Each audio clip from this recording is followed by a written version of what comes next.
Hello and welcome to Political Thinking. And boy, there's quite a lot of politics to think about, isn't there? All the drama about this government masks, though, a dramatic shift in our politics. It has become the conventional wisdom overnight that Labour will win the next election. The polling suggests there's been a greater swing in recent days and weeks than there was during the last worst financial crisis to hit a Conservative government, Black Wednesday, back in 1992. And that'll mean there will pretty soon be much greater scrutiny of what Labour will do, faced with the same economic fundamentals: high taxes, high borrowing, high inflation and low growth. If Labour does indeed win an election, Lisa Nandy will be the Cabinet Minister with the job of delivering for what's become known as the Red Wall, northern industrial towns like Wigan in Lancashire, which she represents, and which she says has changed her politics. A politics learnt at the knee of a grandfather who was a Liberal MP and a father who is a famous Marxist academic. Political thinking is a conversation with, not an interrogation of, someone who shapes our political thinking. And today we're recording just down the road from Wigan, next door to the great city of Manchester, in the city of Salford. Lisa Nandy, welcome to Political Thinking. Hello. How does it feel being a political spectator, in effect, at this extraordinary time of political crisis? I mean, I probably shouldn't say this. It's not good to start a podcast, is it, by saying I shouldn't say this? But, you know, in some ways, it's sort of quite a relief for it not to be Labour at the centre of all the drama. We've had huge amounts of political upheaval on our own side, and you know, us being the party that isn't going through that is unified, and looking out to the country is a good place to be. But when you part the politics, which of course we'll get to in a second, do you also watch open-mouthed and think, my goodness, how's this happening? A bit, actually, yeah. So we got used to lots of political drama in the last few years, and it's almost become the norm. But there's something really extraordinary about what's happening to the Conservative Party at the moment.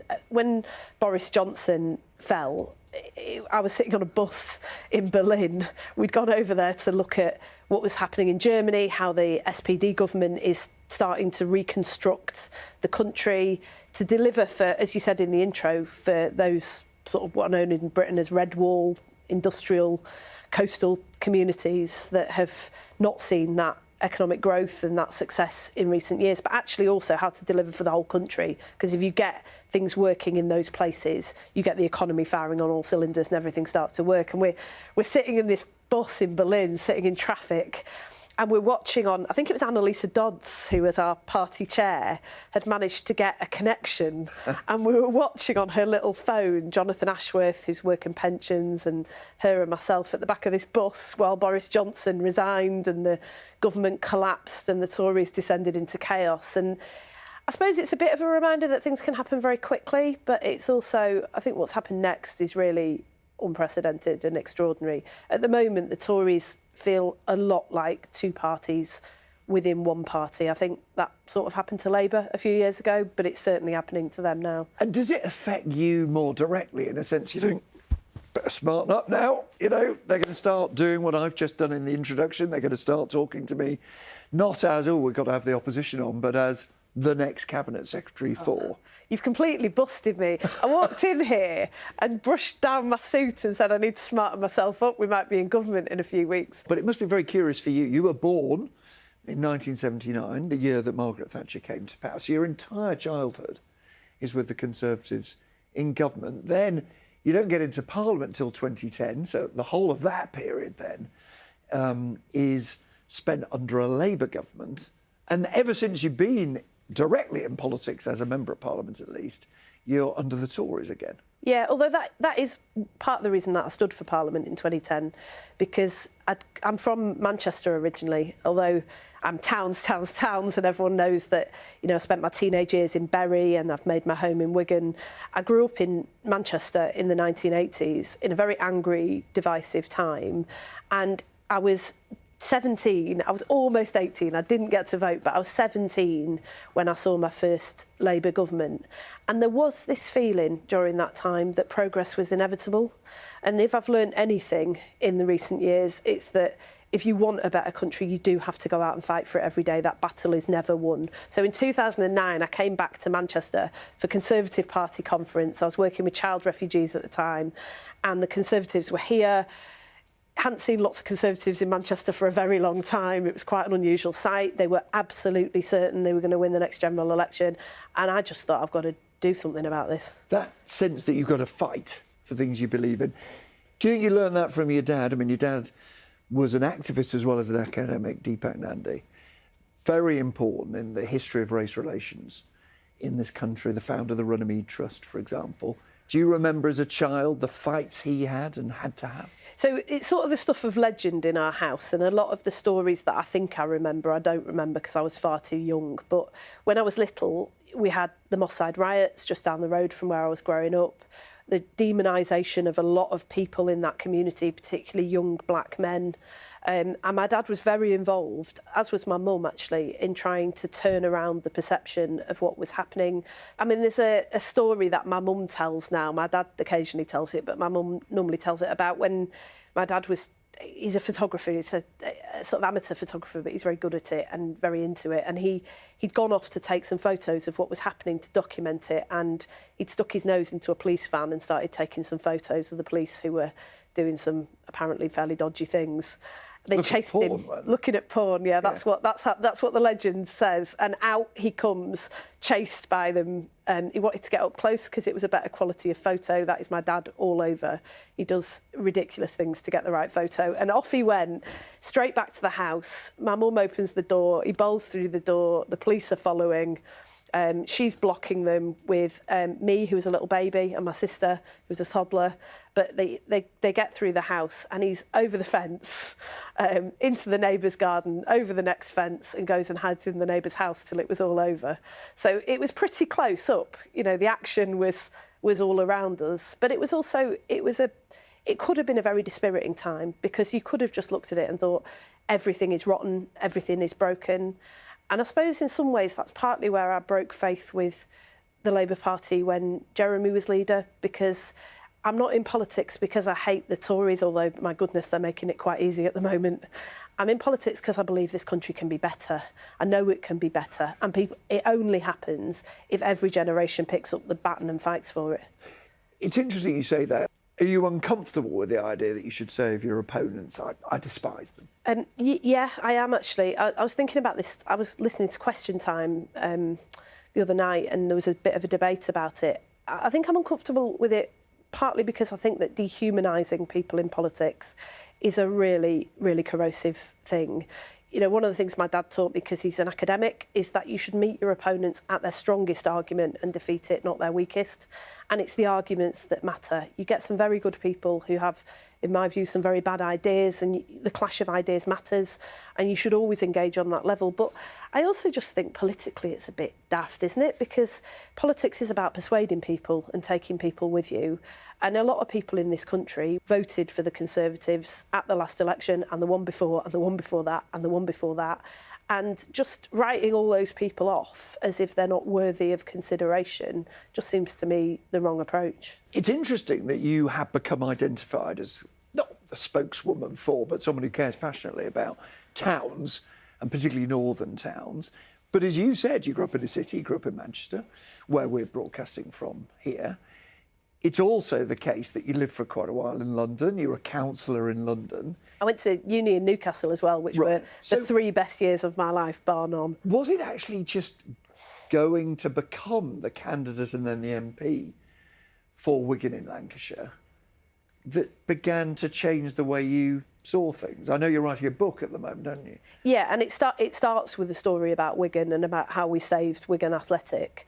It's about the future of the country, but it starts with Wigan for a very particular reason, because I am a different person than I was 12 years ago, and that is entirely as a consequence of having made my home in Wigan, raised a family in Wigan, my friends, my neighbours, as well as my constituents, understanding the experiences of people in places that often aren't reflected in the political debate has completely changed the way that I think about not just the country but the world. But it's quite a thing to say you're a different person. I can understand you might say, I've got different policy ideas, it's changed my view. But you're saying something more fundamental than that. Yeah, I think that's right. I mean, I'm somebody who grew up in Manchester.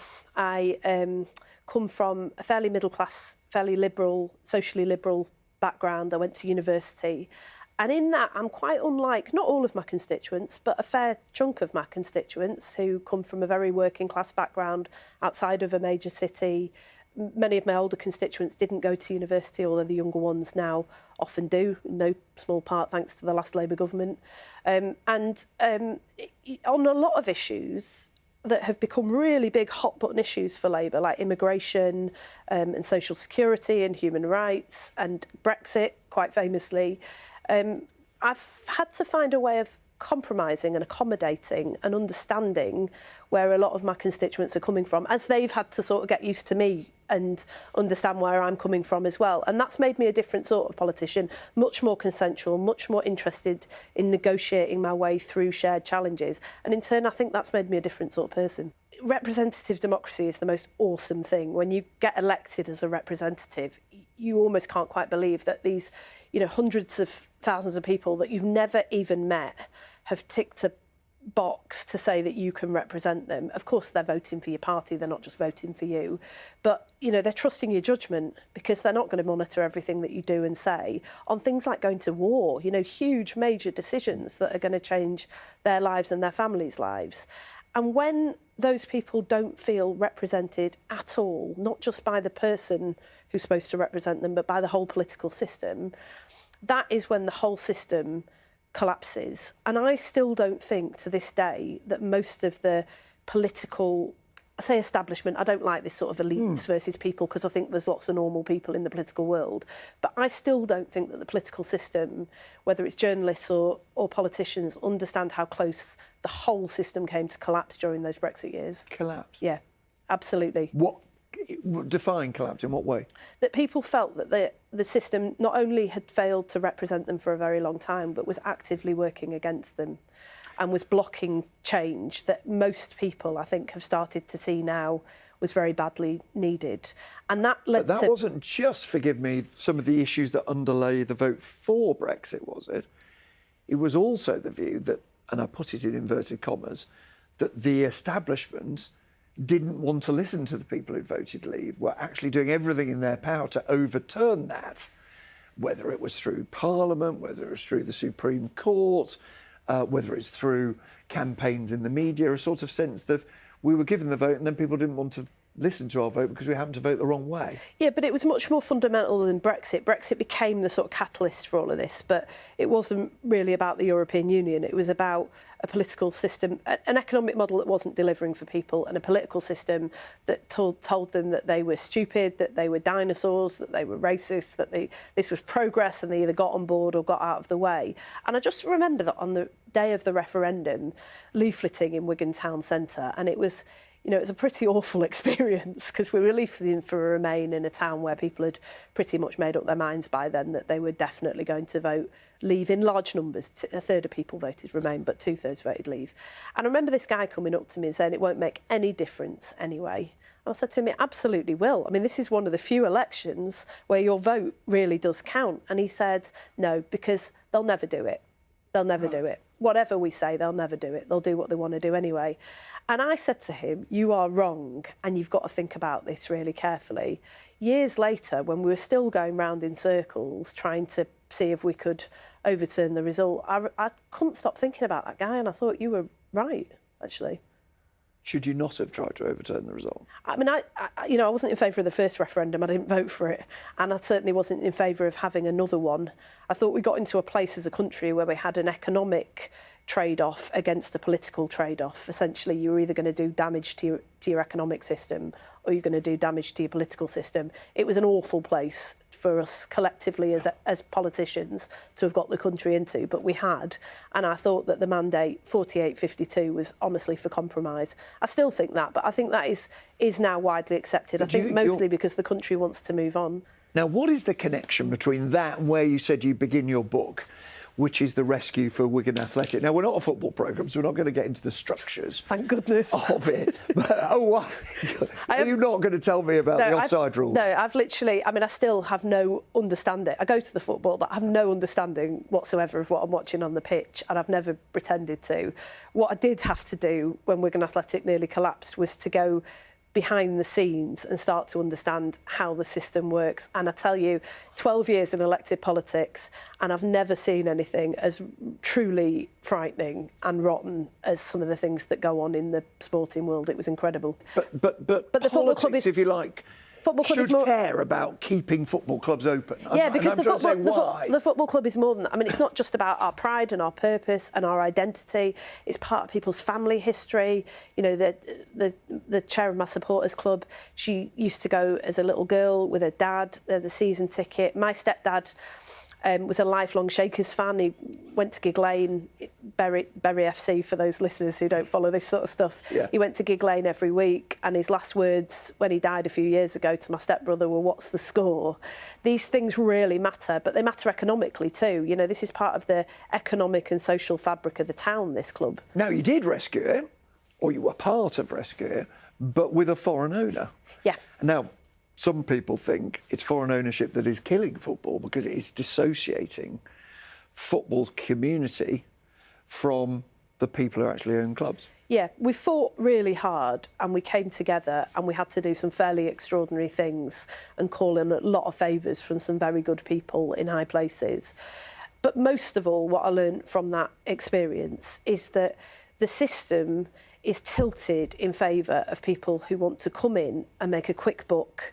They want to take and extract, and in many instances end up destroying, perhaps not by design, but they're quite cavalier about whether they do or not. And it's tilted away from the people who are in it for the long haul, who have skin in the game. Those are the people, actually, they're the great untapped asset in our country, and we saw that when we saved the club.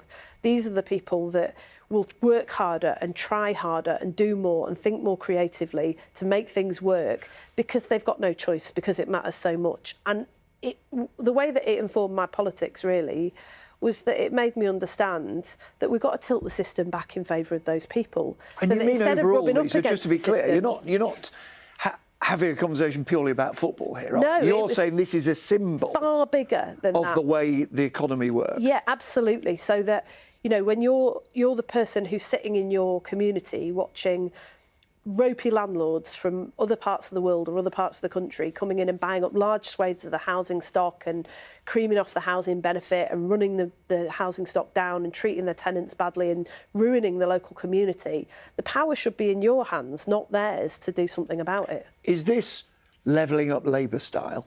Yeah, but it's not just about local. So it starts local because that's where you find people in every place in this country who are going to go out and fight for their communities and build and invest and create for the long term. But that means that the national system has to change. I mean, you know, you talked about the foreign owner of Wigan Athletic, who is incredibly popular in the town. Talal is our chairman. He's over all the time from Bahrain. He's become an honorary Wiganer. He's always posting about pies on his Twitter account. But it's more than that he's given a commitment to the town that he's in it for the long haul and that he cares about what happens there. And that taught me that, you know, local, it's not that local is good and national or global is bad.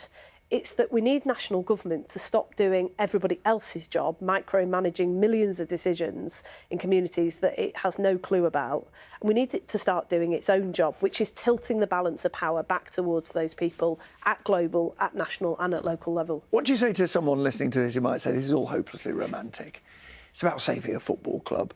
Actually, what matters, whether it is, as you say, Wigan, or it's Great Yarmouth down south, it's just straightforward economics. The truth is, there are not the jobs, there is not the wealth, and Labour will confront all the same fundamental problems that the Tories are suddenly wrestling with at the moment, which is you've got a low-growth economy with high inflation, high taxes and high borrowing. And so if you were put in office like that, you don't instantly have a solution to levelling up any more than they do. Someone asked me this question. I went to a conference in Halifax run by the Tory think tank Onward, who did a lot of work with Michael Gove and Andy Haldane on levelling up, and said, why will you succeed when for 100 years nobody has, whether you call it regeneration, localism, levelling up, regional inequality? And my answer is that this is not a regional or a local issue. This is a national issue. For 19 of the last 20 years, only 2 regions, London and the South East, have had the investment and the backing from the government to put more into the public purse than they take out. Everybody else has effectively been put by government into a state of managed decline. And the country can't succeed like that. I mean, you'll know this from London, that, a million kids move to London every year to try and find higher wages. I was one of them all those years ago. And you do find them. You find better opportunities and higher wages. But you also find that half of your disposable income is taken up with housing costs, and that you can't get on the housing ladder and you can't get a GP appointment. We've written off the potential of people and places in every part of this country, and we just can't go on like that. Now, another big question that will be asked about Labour in the weeks and months to come is, to put it crudely, but it's one of the most powerful questions in politics, whose side are you on? You did go on a picket line. You did stand with BT workers back in the summer. And yet Keir Starmer seems to be saying to people like you, don't go on a picket line. Look, this all got very blown up into a sort of ongoing row between Labour people about picket lines. But actually, I don't think you can put a piece of paper between me and Keir on this. He doesn't think that we should be out picketing. That's not our job. And I agree with him. When I went down to meet the BT workers, it was just simply to say hello, listen to what they were dealing with, hear about the dispute, see what I could do to help. I met with the Royal Mail workers, but we did it not on a picket line because we were able to do it in their office on a non-striking day. The point is this, is that our job is to understand what is happening and then go out and solve it. In government, we would solve it by sitting down with them and negotiating our way through what is a shared challenge that, especially when you're in the public sector, there isn't a lot of money around. Inflation has gone through the roof and people are not being paid enough and they need a pay rise. Now, that is a difficult square to circle or circle to square, but the only way you do it is by talking. But I can see the subtlety of what you're saying. But in opposition, our job is not just to go around with placards saying this is terrible. Our job is to get into Parliament and drag ministers to the dispatch box in order to hold them to account for it. It's what I did with Michael Gove about local government workers. Understood. We're some of the only people in the country who have the power to do that. And Keir's point, which I fundamentally agree with, is that we should be doing our job so that they can get back to doing theirs.